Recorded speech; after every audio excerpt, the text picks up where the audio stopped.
अल्लाहुम्मा सल्लि अला सय्यिदिना मौलाना मुहम्मदिन व अला आलिहि वसल्लिम। अऊज़ु बिल्लाहि मिनश शैतानिर रजीम। बिस्मिल्लाहिर रहमानिर रहीम। हज़रत मुआज़ रज़ी अल्लाहु अन्हु फरमाते हैं कि रसूलुल्लाह सल्लल्लाहु अलैहि वसल्लम ने मुझे 10 बातों की वसीयत फरमाई। हज़रत मुआज़ रज़ी अल्लाह फरमाते हैं कि रसूलुल्लाह सल्लल्लाहु अलैहि वसल्लम ने मुआज़ रज़ी अल्लाह को कितनी बातों की वसीयत फरमाई? 10 बातों की। कितने की? 10 बातों की वसीयत फरमाई। नंबर 1, अल्लाह ताला के साथ किसी चीज़ को शरीक न करना। अल्लाह ताला के साथ किसी चीज़ को शरीक न करना, नंबर 1। चाहे अगरचे तुम्हारा कत्ल कर दिया जाए, लेकिन अल्लाह के साथ किसी चीज़ को शरीक ना करना, चाहे तुम्हारा कत्ल कर दिया जाए। यह आला दर्जे का ईमान है। कोई तुम्हें ज़बरदस्ती कह रहा कि इसके आगे झुको, नहीं झुकना चाहिए, तुम्हें काट दिया जाए, कत्ल कर दिया जाए, ऐसा ईमान होना ज़रूरी है। ऐसा ईमान होना ज़रूरी है। अगरचे तुम्हारा कत्ल कर दिया, लेकिन अल्लाह के साथ शरीक ना करना। नंबर 2, वालिदैन की नाफरमानी ना करना, अगरचे तुम्हें वो इस बात का हुक्म दे कि बीवी को छोड़ दो और सारा माल खर्च कर दो। नंबर 2 क्या है? वालिदैन की नाफरमानी ना करना, अगरचे ये हुक्म दे कि बीवी को छोड़ दो और सारा माल खर्च कर दो। ये बहुत मुश्किल काम है, तो कि जब इसका माँ बाप हुक्म दे तो ये बंदे से बहुत मुश्किल गुजरता है ना दिल पे, यार कैसे है ना, क्या हुक्म दे दे, लेकिन तब भी करनी पड़ेगी। इस पर भी नाफरमानी नहीं करनी, यहाँ तक का हुक्म है कि यहाँ तक भी नाफरमानी नहीं करनी। नंबर 3, फ़र्ज नमाज जानबूझकर ना छोड़ना। फ़र्ज नमाज जानबूझकर ना छोड़ना, क्योंकि जो शख्स नमाज जानबूझकर छोड़ देता है वो अल्लाह ताला की जिम्मेदारी से निकल जाता है। जो जानबूझकर नमाज छोड़ता है ना, वो अल्लाह ताला की बोलो जिम्मेदारी से निकल जाता है। फिर उसका शैतान जिम्मेदार है, शैतान उसको चलाएगा जिस तरह चलाएगा। तभी जो नमाज छोड़ने वाले हैं वो ज़्यादा गुनाहों के अंदर होते हैं, गुनाहों के अंदर वही होते हैं। इसलिए हदीस शरीफ के अंदर भी आया कि जिसने जानबूझकर नमाज छोड़ी उसने समझो कुफ्र किया। उसने क्या किया? कुफ्र। तो इसलिए मेरे भाई, हम नमाज न छोड़े, हम नमाज की पाबंदी करें। नंबर 4, शराब न पीना, क्योंकि ये हर बुराई की जड़ है। शराब क्या है? हर बुराई की जड़ है। शराब न पीना, शराब क्या है? हर बुराई की जड़ है। नंबर 5, अल्लाह ताला की नाफरमानी ना करना। अल्लाह ताला की नाफरमानी ना करना, क्योंकि नाफरमानी की वजह से अल्लाह ताला की नाराज़गी उतरती है। ठीक है ना? किसी भी काम में जो अल्लाह ने हुक्म दे दिया कि ये चीज़ हराम है, शराब पीना हराम है, सूद खाना हराम है, जिना करना हराम है, बदनज़री करना हराम है ना, चोरी करना हराम है, गीबत करना हराम है। जब अल्लाह ताला ने कह दिया ये हराम है, तो अब रुक जाओ। जो करोगे तो अल्लाह की नाफरमानी, इससे क्या हो? जब जो जिना करोगे, चोरी करोगे, तो अल्लाह की नाफरमानी होगी। अल्लाह की नाफरमानी होगी तो अल्लाह नाराज़ होगे। अल्लाह नाराज़ होगे तो आसमानी आफतें आएगी, दिल का सुकून ख़त्म होगा, दुनिया के अंदर ही आजाब आते हैं, फिर दिल का सुकून चला जाना, बरकतें घरों से ख़त्म हो जाना। ये कब होती है? जब ज़िंदगी के अंदर अल्लाह की नाफरमानी होती है। और जब अल्लाह की नाफरमानी निकल जाएगी तो फिर अल्लाह की नाराज़गी ख़त्म हो जाएगी। जब अल्लाह की नाराज़गी ख़त्म हो जाएगी तो फिर दिल में सुकून पैदा होगा। दुनिया में ही अल्लाह ताला जन्नत का मज़ा देंगे जब अल्लाह की नाफरमानी ज़िंदगी से निकलेगी। ठीक है ना? इसलिए जब अल्लाह का हुक्म आ जाए कि हय्या अलस सलाह, हय्या अलल फलाह, आओ नमाज की तरफ आओ, नमाज क्यों आए? कामयाबी है। हय्या अलल फलाह, हय्या अलल फलाह, कामयाबी है। इसलिए अल्लाह का हुक्म आ गया ना।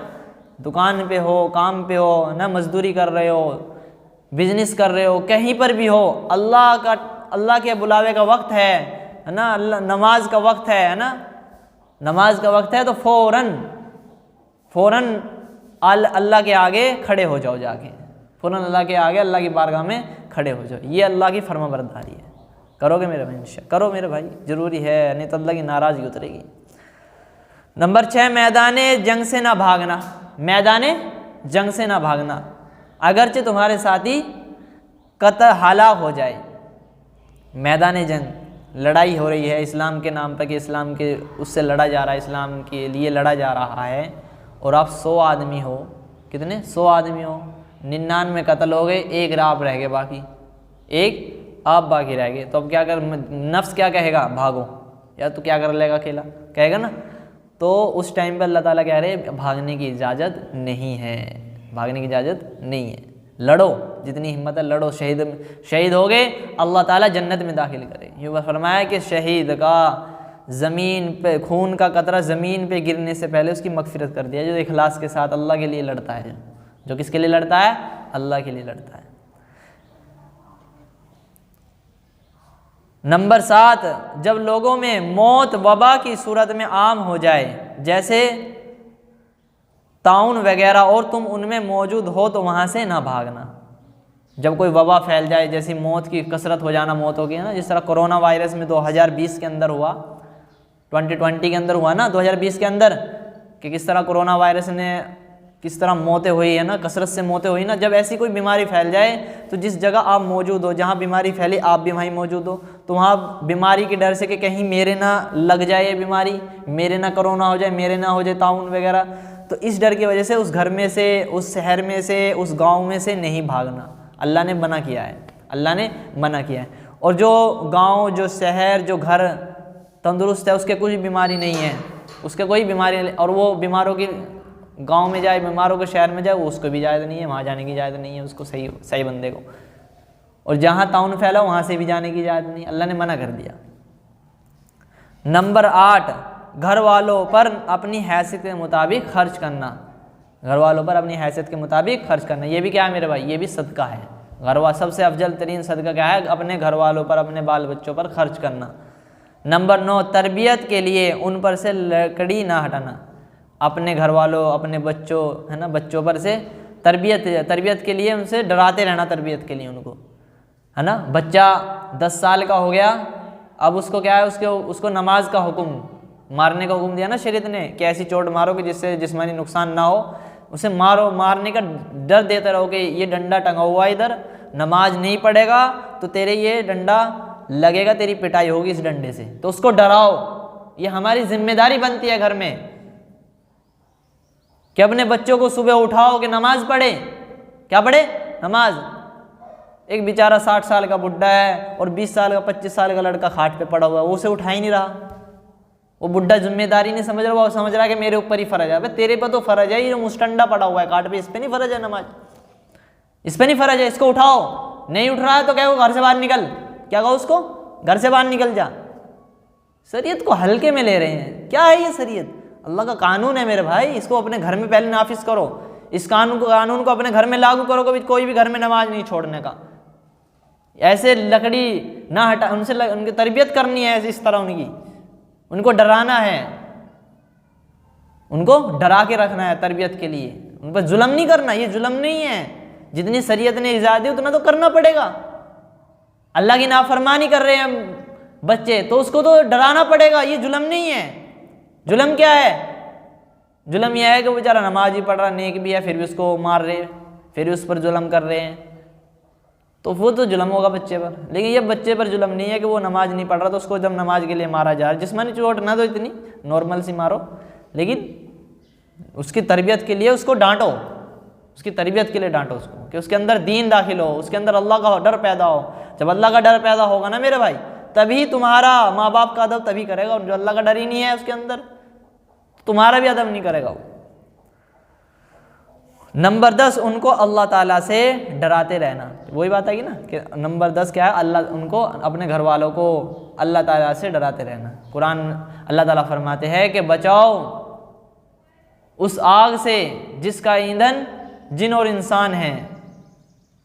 बचाओ अपने घर वालों को उस आग से जिसका ईंधन जिन और इंसान है। पत्थर और इंसान और जिन उसका ईंधन बनेंगे, उस आग से अपने घर वालों को बचाओ। सबसे पहले तबलीग का हुक्म अपने घर में है, उसके बाद में आवाम में हुक्म है। पहले अपने ख़ानदान में दावत दो, पहले किस में दावत दो, अपने ख़ानदान में। मोहम्मद सल्लल्लाहु अलैहि वसल्लम ने पहले अपने ख़ानदान में दावत दी, फिर कबीलों में दावत दी, फिर शहरों में दावत दी, फिर बादशाहों को दावत दी।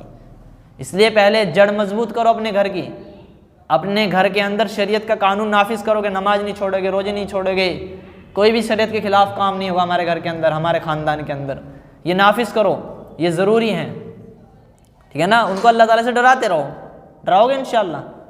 तो ये मेरा भाई ये 10 वसीयतें 10 बातों की वसीयत फरमाई थी मुआज़ रज़ी अल्लाह अन्हु को रसूलुल्लाह सल्लल्लाहु अलैहि वसल्लम ने। इन पर अमल करना है मेरे भाई, ठीक है ना, करोगे इंशाअल्लाह। अल्लाह ताला हम सबको कहने सुनने से ज़्यादा अमल की तौफीक अता फरमाए। सुबहानल्लाहि व बिहम्दिही।